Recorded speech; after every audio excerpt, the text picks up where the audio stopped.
दोस्तों T20 world cup 2026 का बाकायदा आगाज हो चुका है। मैचेस मुसलसल हो रहे हैं और वर्ल्ड कप का माहौल पूरी तरह बन चुका है। दोस्तों कल भारत ने अपना पहला मैच जीतकर टूर्नामेंट में मजबूत आगाज किया है और पाकिस्तान ने भी अपना पहला मैच जीत लिया है, जिसके बाद पॉइंट्स टेबल और सेमीफाइनल की बहस भी तेज हो गई है। दोस्तों आज वर्ल्ड कप में एक और बड़ा मुकाबला खेला गया है, जिसमें न्यूजीलैंड ने अफगानिस्तान को हरा दिया है।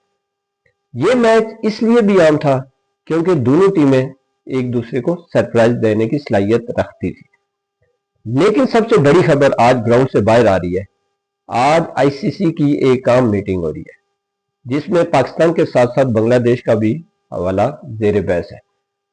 दोस्तों रिपोर्ट्स के मुताबिक पाक भारत मैच के हवाले से एक बार फिर सवालात उठ रहे हैं और ये बात गर्दिश कर रही है कि पाकिस्तान भारत के खिलाफ खेलने के मामले पर अभी भी अपने मौक़िफ़ पर कायम है।